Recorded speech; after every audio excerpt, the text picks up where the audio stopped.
If I wasn't a Chris Pratt mark, that empty seat should tell you enough. Oh, it wasn't the fact that the movie wasn't packed. Trust me, it was.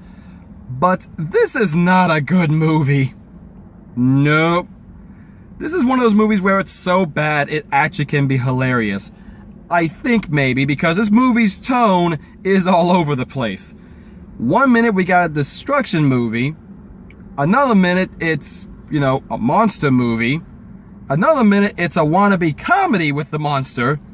And then all throughout that, we got Inspector Gadget going along with freaking Penny Gadget. Yeah, little girl, looks kind of like her, she let her hair down.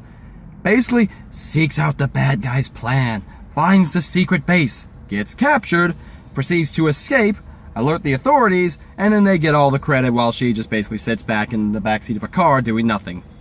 Well, that's not entirely true, she does something, but I'm going to touch that in a spoiler section later on because I got to get this off my chest. This is actually one of the biggest reasons why this movie's a letdown.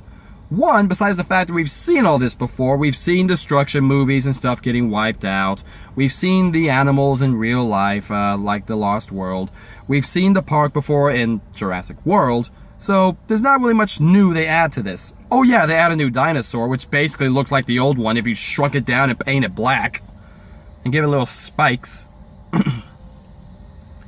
And for some reason, once again, you have the capability to do something in this movie that they kind of wanted to do in the first movie, which I'll get to again in the spoiler section, but you don't do it, but you kind of do it, but instead of using it in a proper way to explain something away, you just decide to go, nada, zip. Seriously, if it wasn't for Chris Pratt in this movie, I probably wouldn't have enjoyed it. Most of the laughs seriously either come from him or from just the general, just what the hell am I watching? Because when I expect to see Jurassic Park or Jurassic World, whichever, I expect there to be some, good looking dinosaurs, legit stuff, some suspense, some drama. And when the most suspenseful thing in the movie is when they're stuck in a pod about to drown, which has nothing to do with the dinosaurs, you kind of fail. Like, that was the only time I legitimately felt like an inch of dread or suspense, even though I knew they were going to survive, basically. You still kind of, you feel the tension, because it was actually well shot and well paced, and, believable, unlike... Okay, so to get the dinosaurs off the island, to try to save them, basically, that's the premise, at least the first third of it. And somehow, I can buy them having tranq guns far enough. I find it hard to believe that in the span of, let's be generous, about an hour, they track down a Tyrannosaurus Rex, they tranq the ever-loving crud out of it, so A, it goes to sleep, and B, they can then move it into a giant, what looks like pallet cage, strap it down, and then proceed to move it via helicopter. And then it wakes up and starts waving his little arms going, "Wrong, this is wrong." You cannot make us feel sorry for a T-Rex. I am sorry. You cannot do that. You can try, mind you, but you will fail. And oh my, this movie failed in so many ways.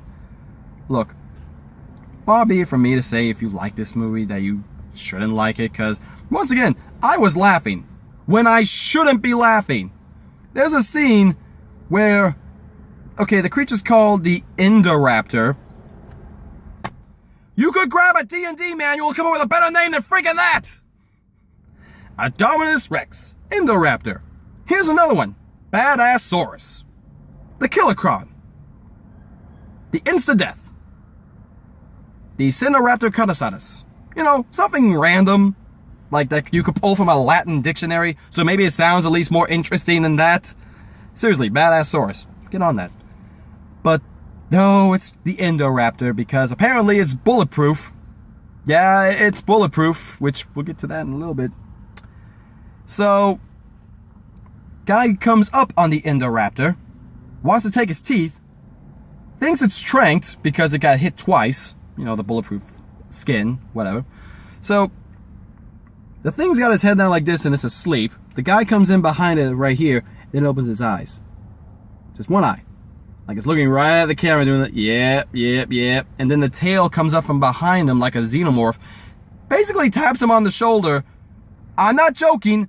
Taps him on the freaking shoulder. And you'd expect this to be the moment where, oh, it's gonna pounce and attack him. No. It does this another time. And then it smiles while it does. It's like, why is this thing acting human? Well, there's a good explanation for that if they actually did it. Or why is this thing being a complete jackass? Once again, there's a way to explain it. What they do does not explain it. Because before you get, basically how they were able to try to train this thing and everything to give it more personality and more intelligence, it's the prototype. It has no intelligence. You've openly set your premise. And then you just destroy it. You got nothing. You lose. Good day, sir. And then just the chase scene and just the incoherency and just why? Why? I will give this movie one bit of credit though. And it's the background characters, the military guys.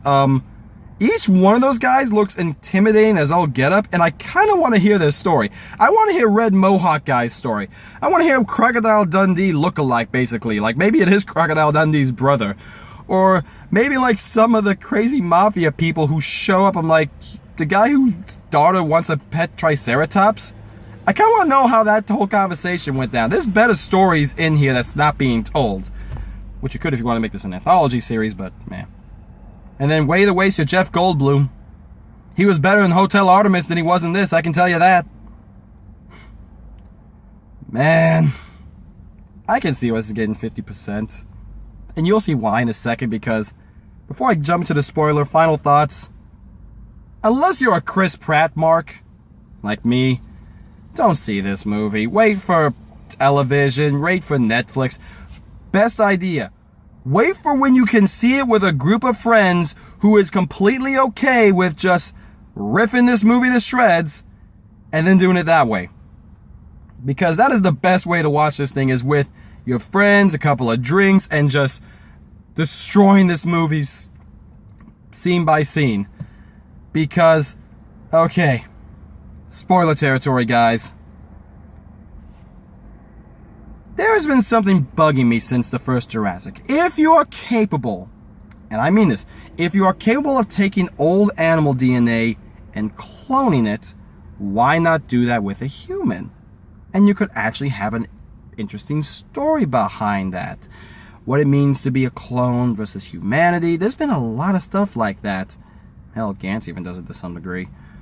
But there's been a lot of stuff where, is the clone real? Is it not real?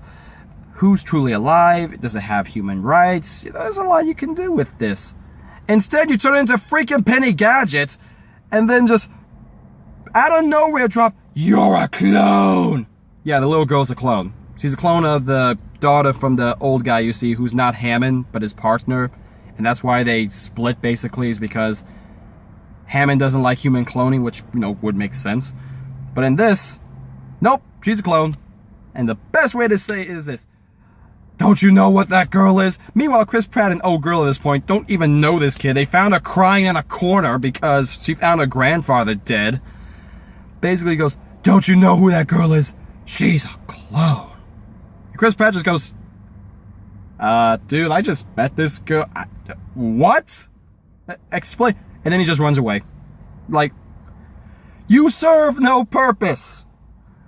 Okay, she's a clone. Fine. Maybe they'll get into some topic on whether or not she thinks she's real or not, or maybe she has a moment of crisis where she breaks down and she just is a mess and they have to try to help her, maybe coax her out of it somehow. By the way, last 20 minutes you're gonna drop this? No. This is something you drop in the first 20 minutes to actually give some actual character development and depth. But no, because we jump straight from she's a clone to monster chase scene where Chris Pratt tries to be the hero, fails miserably because the thing's bulletproof, but it's okay. We have Blue to the rescue because, a small little raptor that has the teeth strength of, honestly, a good bit, don't get me wrong, is definitely going to take on the Indoraptor. So, yeah. Now, you would think that would be how it goes. No. It kills itself, basically, in the most foreshadowed, obvious way possible that would drive most people insane, because honestly, anyone with an iota of brain cells can tell exactly how this movie's going to go and progress. Until the ending. And this is my last bit before I sign off. So, she's a clone. Once again, that would not make me mad. That was just a drop just for the hell of it. No. They made this a plot point. Because the dinosaurs are trapped in this room. They get released. But unfortunately, there's poison gas in the air. And there's this big, massive red button. More obvious than I've ever seen.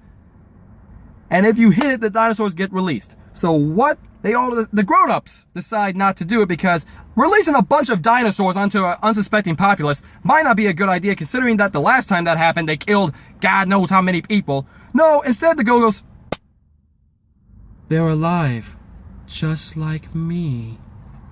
Congrats, kid! You are now responsible for the deaths of everybody who's about to happen, because I guarantee you the carnivores are going to start killing people. I guarantee you the big dinosaurs are going to start crushing people accidentally, and I'm pretty sure some people are going to die trying to protect themselves from said carnivores, and all the damage that ensues. You have thus ruined humanity, and when the third movie comes out, because there will be a third movie, because there's a stinger at the end, ooh, don't stick to the end credits, it's not that big of a stinger. You will be responsible for every single death that happens. To the people who wrote this movie, learn how to write, learn how to make characters, actually make good-looking dinosaurs for once, and stop with the whole man is evil. Or if you're gonna do that, go full out. I want to see dinosaurs fighting the army. Anyway, guys, things about to go, so I'm Kevin Riley signing off, and I'll see you all next time. Later.